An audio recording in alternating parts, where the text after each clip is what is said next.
ಎಲ್ಲರಿಗೂ ನಮಸ್ಕಾರ. Welcome back to my channel. ನಾನು ನಾಗರತ್ನ. ಇವತ್ತು ಬೆಳಗ್ಗೆನೇ ಬೇಗ ಎದ್ದು ಬಾಗಿಲೆಲ್ಲ ತೊಳ್ಕೊಂಡು ರೆಡಿ ಮಾಡ್ಕೊತಾ ಇದ್ದೀನಿ. ಯಾಕೆಂದರೆ ಇವತ್ತು ಗುರುವಾರ ಆಗಿರೋದ್ರಿಂದ ಬೇಗ ಪೂಜೆ ಮುಗಿಸ್ಕೊಡ್ಬೇಕು. ಪೂಜೆ ಮುಗಿಸ್ಕೊಂಡ್ರೆ ಒಂದು ದಿನ ಏನಾದರೂ ದೀಪ ಹಚ್ಚಿಲ್ಲ ಅಂದರೆ ಅವತ್ತೆಲ್ಲ ಮನಸ್ಸಲ್ಲೆಲ್ಲ ಕಳವಳ ಅನಿಸ್ತಾ ಇರುತ್ತೆ, ನೆಮ್ಮದಿನೇ ಇರೋಲ್ಲ. ಒಂಥರ ಅವತ್ತಿನ ಡೇನೇ ಫುಲ್ಲು ಏನೋ ಒಂಥರ ಕಳ್ಕೊಬಿಟ್ಟಿದ್ದೀವೇನೋ, ಏನಾದರೂ ಆಗುತ್ತೇನೋ, ಏನೋ ಒಂಥರ ಸಂಕಟ ಅನಿಸ್ತಾ ಇರುತ್ತೆ. ಮೊದಲು ನನಗೆ ಪೂಜೆ ಮುಗಿಸ್ಬಿಟ್ರೆ ಮನೆ ಒಳಗಡೆ ಒಂಥರ ನೆಮ್ಮದಿ ಅನಿಸುತ್ತೆ. ಆಮೇಲೆ ಮಿಕ್ಕಿದ ಕೆಲಸ ಎಲ್ಲ ಆಗಲೇ ಬಿಡಲಿ ಅದ್ರ ಬಗ್ಗೆ ಅಷ್ಟು ಟೆನ್ಷನ್ ತೊಗೊಳ್ಳಲ್ಲ. ಫಸ್ಟು ಪೂಜೆ ಮುಗಿಬೇಕು ನನಗೆ. ನಂದು ಇಲ್ಲೆಲ್ಲ ರಂಗೋಲಿ ಹಾಕಿ ಮುಗಿಯೋಷ್ಟೊತ್ತಿಗೆ ಆಗಲೇ ನನ್ನ ಮಕ್ಕಳು ಎದ್ದಿದ್ದು. ಅವಳಿಗೂ ಸ್ನಾನಕ್ಕೆ ನೀರು ಇಟ್ಟು ಬಂದು ನಾನು ಅವಳ ಕಡೆ ಮಗಳು ತೊಳ್ಕೊಳಕ್ಕೆ ಬಂದಿದ್ದರಿಂದ ಅವಳು ನೀರು ಕಾಯ್ದಿತ್ತು ಅಂತ ಸ್ನಾನ ಕೊಟ್ಟಳು. ಸ್ನಾನ ಮಾಡಿ ನಾನು ಪೂಜೆ ಮಾಡ್ತೀನಿ, ತಿಂಡಿ ಮಾಡಿಬಿಡ್ರಿ ಅಂತೇಳಿ ಅಷ್ಟೊತ್ತಿಗೆ ನಾನು ರಂಗೋಲಿ ಎಲ್ಲ ಹಾಕಿ ಮುಗಿಸಿ ತಿಂಡಿ ಕಡೆ ಹೊರಡ್ಬೇಕೀಗ. ತಿಂಡಿ ಕಡೆ ಹೊರಟು ಅವಳಿಗೆ ತಿಂಡಿ ರೆಡಿ ಮಾಡಿಬಿಟ್ರೆ ಅಷ್ಟೊತ್ತಿಗೆ ಅವಳಿದಂತಲೇ ಸಣ್ಣವಳು, ಅವಳಿಗೂ ಜಲ್ದಿ ರೆಡಿ ಮಾಡಿಬಿಟ್ರೆ ಅವಳು ತಿಂಡಿ ತಿಂದು ಹೊರಟ್ಬಿಡ್ತಾಳೆ. ಮತ್ತು ಅವ್ರ ಅಪ್ಪಾಜಿ ಅವ್ರ ಮಾವ ಇಬ್ಬರೂ ಇಲ್ಲ. ಒಬ್ಬರು ರೇಷನ್ ತರ್ಕೋಗಿದ್ರೆ ಒಬ್ಬರು ಹೊರಗಡೆ ಹೋಗಿದ್ದಾರೆ. ಇವತ್ತು ಹಾಗಾಗಿ ಬೇಗ ಇಬ್ಬರು ಆಗ್ಬಿಟ್ರು. ಇವಳು 8:30 ಆಗಲೇ ಕರೆಕ್ಟಾಗಿ ಸ್ಕೂಲ್ಗೆ ಹೊರಟ್ಬಿಡ್ಬೇಕು ನನ್ನ ಮಗಳು. ಹಾಗಾಗಿ ಸ್ವಲ್ಪ ಫಾಸ್ಟಾಗಿ ಕೆಲಸ ಮುಗಿಸ್ಕೊತಾ ಇದ್ವಿ. ಈಗ ಅಡುಗೆ ಮನೆಗೆ ಬಂದು ಪುಳಿಯೋಗರೆ ಮಾಡೋಣ ಅಂತ ಸ್ಟಾರ್ಟ್ ಮಾಡಿಕೊಂಡೆ.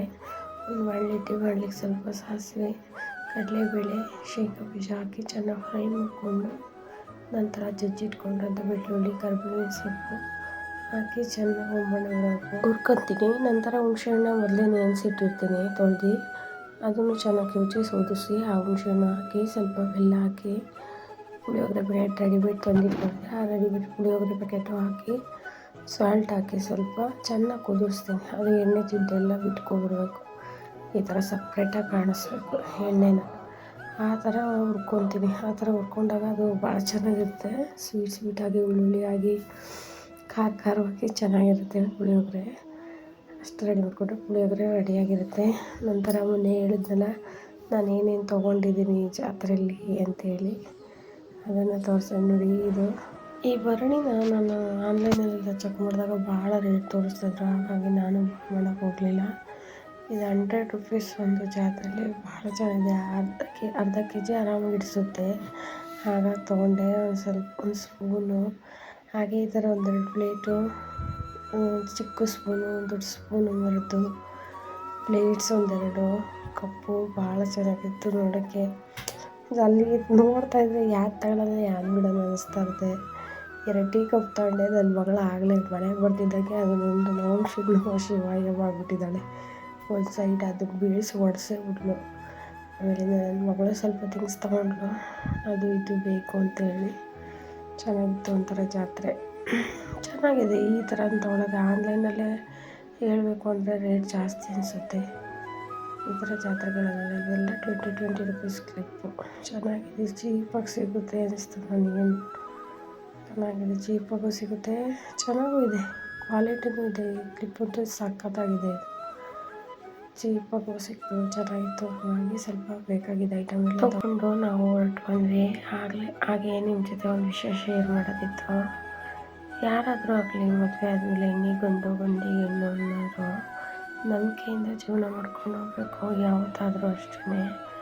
ಯಾರೋ ಒಬ್ಬರು ಅನುಮಾನ ಪಟ್ಟರೆ ಅಷ್ಟು ನೋವು ಅನಿಸಲ್ಲ. ಅದೇ ಗಂಡನ ಮೇಲೆ ಹೆಂಡತಿ ಗಂಡ ಅನುಮಾನ ಪಟ್ಟರೆ ಭಾಳ ನೋವು ಅನಿಸುತ್ತೆ. ಅದರಲ್ಲೂ ಹೆಣ್ಮಕ್ಳಿಗೆ ಸುಮ್ಮನೆ ಗಂಡ್ಮಕ್ಳು ಅನುಮಾನ ಬಿದ್ದರೆ ಭಾಳ ಬೇಜಾರಾಗುತ್ತೆ. ಎಲ್ಲರೂ ಒಂದೇ ಥರ ಇರಲ್ಲ. ಕೆಟ್ಟವರು ಇರ್ತಾರೆ, ಒಳ್ಳೆಯವರು ಇರ್ತಾರೆ. ಯಾರೋ ಮೂರನೇರಂದರೆ ನೋವಾಗಲ್ಲ. ಕಟ್ಕೊಂಡು ಗಂಡ ಒಂದು ಮಾತಂದರೆ ಯಾವ ಕಾರಣಕ್ಕೂ ತಡ್ಕೊಳಕ್ಕಾಗಲ್ಲ.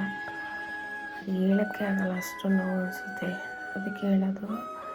ಯಾಕೆ ಅಂದರೆ ನನ್ನ ಫ್ರೆಂಡ್ ಒಬ್ಬಳಿಗೆ ಅವಳ ಜೀವನದಲ್ಲಿ ಹೀಗೆ ಹಿಂಗೆ ಬೇಕಾಗಿ ಮಾತಾಡೋದು, ಚೀಪಾಗಿ ಮಾತಾಡೋದು ಅವಳ ಬಗ್ಗೆ. ಗಂಡನೇ ಆ ಥರ ಮಾತಾಡಿದ್ರೆ ಅತ್ತೆ, ಮಾವ, ನಾದಿನಿ ಅವರೆಲ್ಲ ಯಾವ ಥರ ಮಾತಾಡ್ಬೋದು ಹೇಳ್ರಿ? ಯಾವತ್ತೇ ಆಗಲಿ ಕಟ್ಕೊಂಡು ಗಂಡ ಹೆಂಡ್ತಿನ ಬಿಟ್ಕೊಂಡು ನಮ್ಮ ಪೆದ್ದ ರೋಗಮ್ಮ ಅಂತ ದೊಡ್ಡವ್ರು ಹೇಳಿದ್ದಾರೆ. ಅಂದರೆ ಅನುಮಾನ ಅನ್ನೋದೇ ದೊಡ್ಡ ರೋಗ ಅಂತೆ. ಹಾಗಾಗಿ ಯಾವತ್ತಿಗೂ ಸುಮ್ಮನೆ ಅನುಮಾನ ಬೀಳೋಕ್ಕೆ ಹೋಗ್ಬಾರ್ದು ಯಾರ ಮೇಲಾದರೂ ಆಗಲಿ. ಅದೇ ಕೆಲಸ ಹೆಂಡ್ತಿ ಮೇಲೆ ನೀವು ತೋರಿಸೋದನ್ನ ಅದನ್ನೇ ನೀವು ತಿರುಗಿಸಿ